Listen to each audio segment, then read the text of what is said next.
अरे,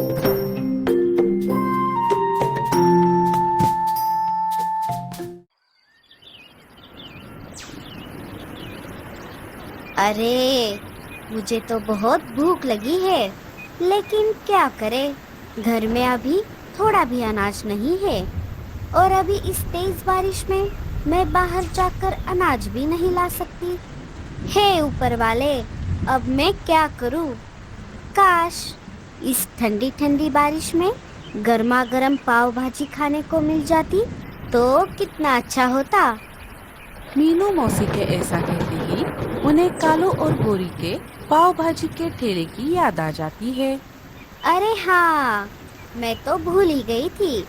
मैं अभी फटाक से कालू को फोन करके उसके दुकान से गर्मा गर्म 2 प्लेट पाव भाजी ऑर्डर करती हूँ। मीनू मौसी अपने मोबाइल से कालू कौवे को फोन करती है। हेलो मीनू मौसी, कालू और गोरी के पाव भाजी सेंटर में आपका स्वागत है। कहिए, मैं आपकी क्या सेवा कर सकता हूँ? कालू, मुझे गर्मा गर्म 2 प्लेट पाव भाजी ऑर्डर करनी है और साथ में 2 जोड़ी एक्स्ट्रा पाव भी। हाँ हाँ, ठीक है मीनू मौसी, अगले 10 मिनट में आपका ऑर्डर आपके घर पर पहुँच जाएगा। शुक्रिया कालू। अगले 10 मिनट में कालू मीनू मौसी का ऑर्डर लेकर उनके घर के बाहर आ जाता है। ये लीजिए मीनू मौसी, आपका ऑर्डर। अरे वाह कालू, तेरी फूड डिलीवरी तो बहुत फास्ट है। शुक्रिया मीनू मौसी, चलिए अब मैं चलता हूँ। मीनू मौसी कालू के मोबाइल पर ऑर्डर का ऑनलाइन पेमेंट कर देती है। कालू वहाँ से चला जाता है। चलो, अब गर्मा गर्म पाव भाजी खा लेती हूँ।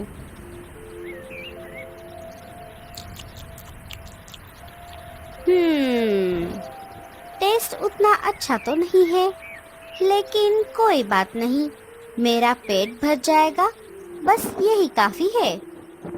कुछ दिन बीत जाते हैं। फिर एक दिन दोपहर के समय मीनू मौसी अनाज लेकर अपने घर की तरफ जा रही थी। जब वो बुलबुल के घर के पास से गुजर रही थी, तब उन्हें भूरा और रीमा बुलबुल के घर के खिड़की से अंदर जाते हुए दिखाई दिए। अरे, बुलबुल तो 2 दिन पहले अपने माँ से मिलने जंगल से बाहर गई है। फिर ये भूरा और रीमा उसके घर में घुसकर क्या कर रहे होंगे? हाँ, वो जरूर चोरी कर रहे होंगे। मैं उन्हें अभी सबक सिखाती हूँ। मीनू मौसी बुलबुल के घर के खिड़की के पास आ जाती है।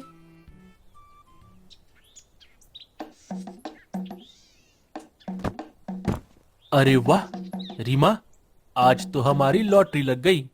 आज इतने दिनों बाद हमें इतना सारा अनाज एक साथ मिला है। अब हमें बहुत दिनों तक चोरी करने की जरूरत नहीं पड़ेगी। हाँ भूरे जी, चलिए अब कोई हमें देख ले, इससे पहले हम ये अनाज लेकर यहाँ से निकलते हैं। दोनों वहाँ से निकलने ही वाले थे।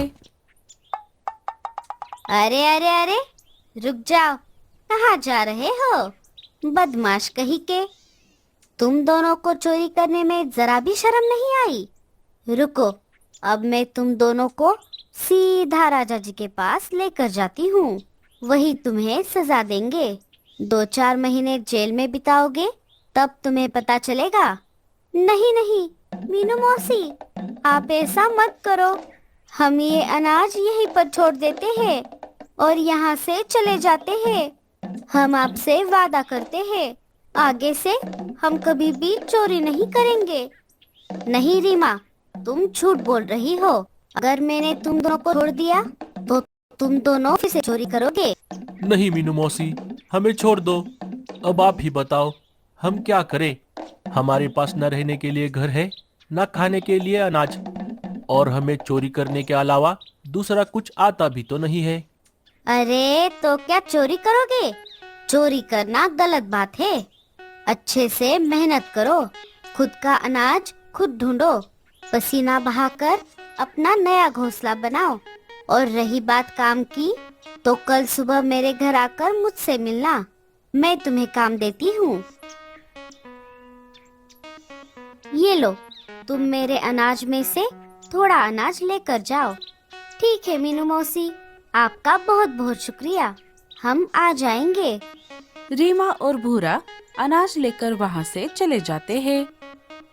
मीनू मौसी भी अपना अनाज लेकर अपने घर में आ जाती है।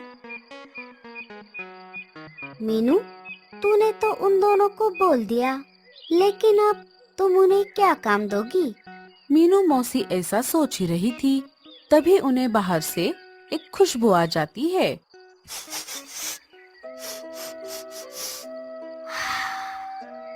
अरे वाह वाह वाह वाह, अब ये खुशबू कहाँ से आ रही है?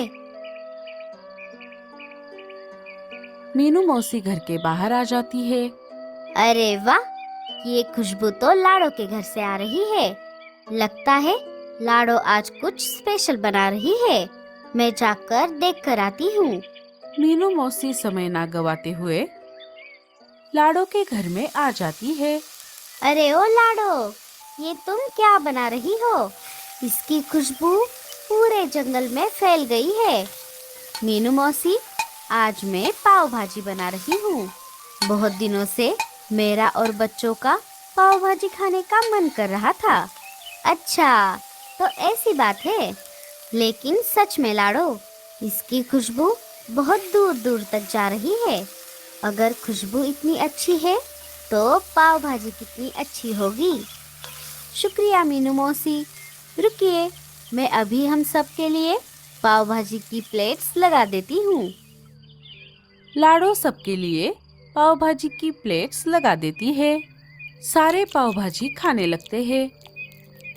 वाह मम्मी, ये पाव भाजी तो बहुत अच्छी बनी है।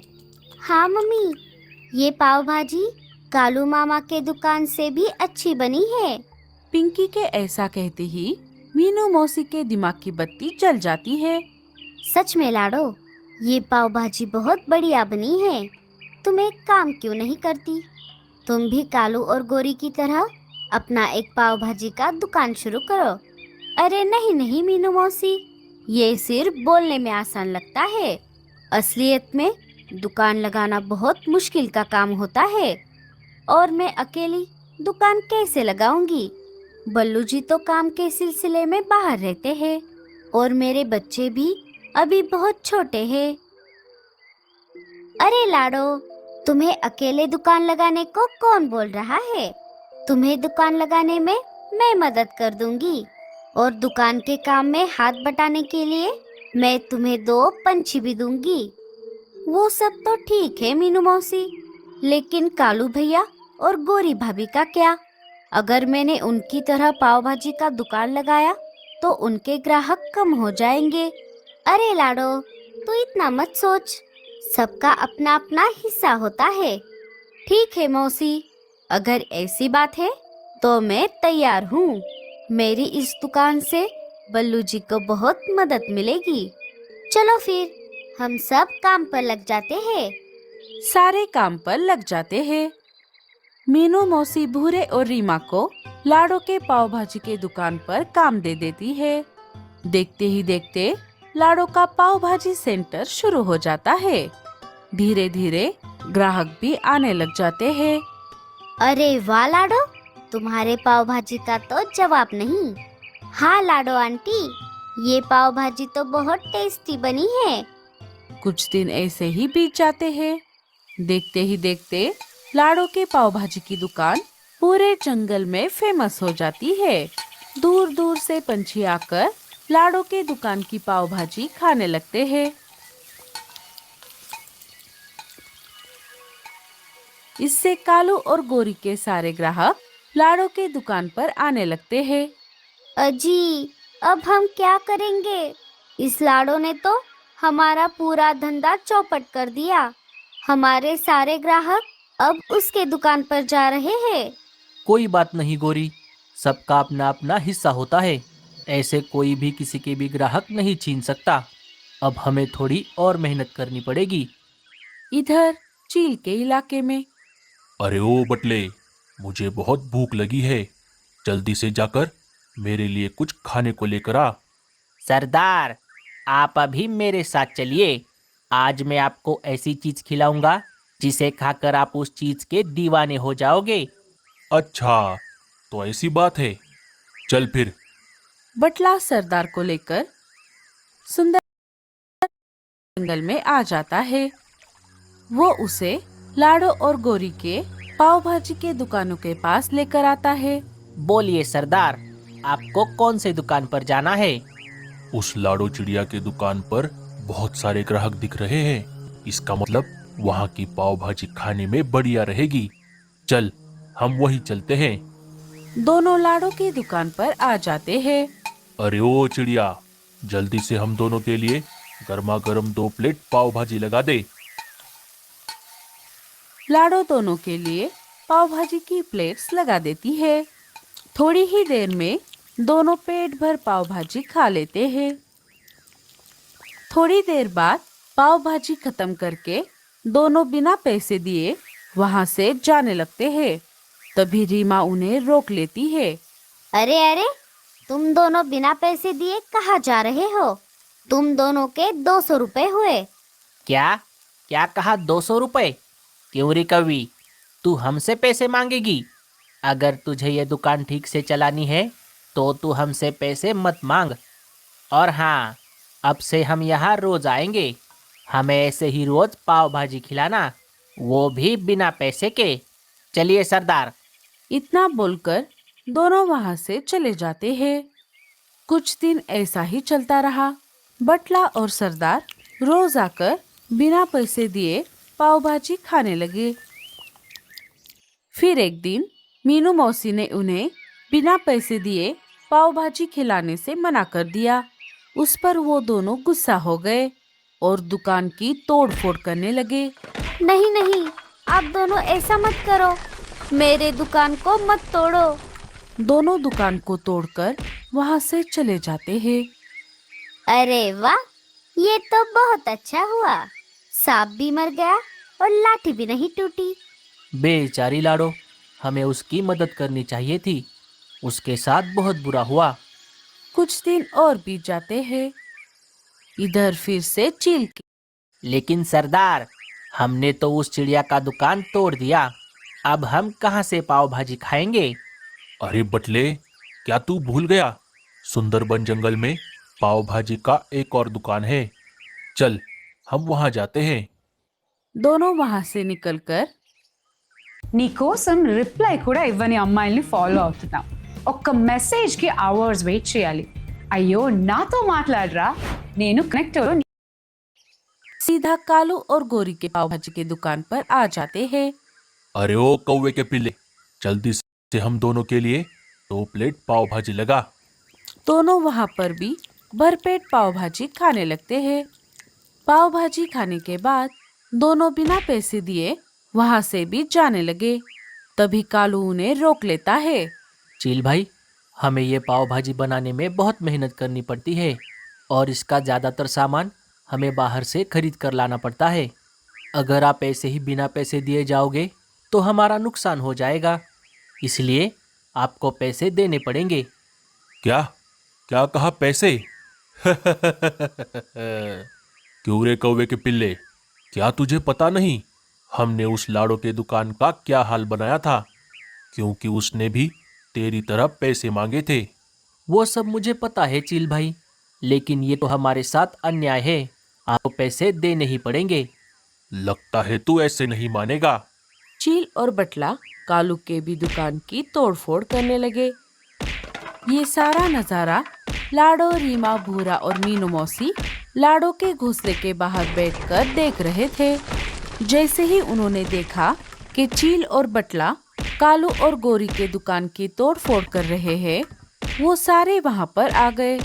रुक जाओ, हम तुम्हें ये दुकान नहीं तोड़ने देंगे। अच्छा, तो तुम सब हमें रोकोगे? मैं तुम्हें अभी बताता हूँ। चील सब पर हमला करे उससे पहले सारे मिलकर उन दोनों पर हमला बोल देते हैं। थोड़ी ही देर में चील और बटला वहां से भाग जाते हैं। लाडो, हमें माफ कर दो। जब वो दोनों तुम्हारा दुकान तोड़ रहे थे तब हमने तुम्हारी मदद नहीं की, लेकिन आज तुम सबकी वजह से हमारा दुकान बच गया। हमें लगा तुम्हारा दुकान टूटने से हमारे ग्राहक हमारे दुकान पर वापस आ जाएंगे।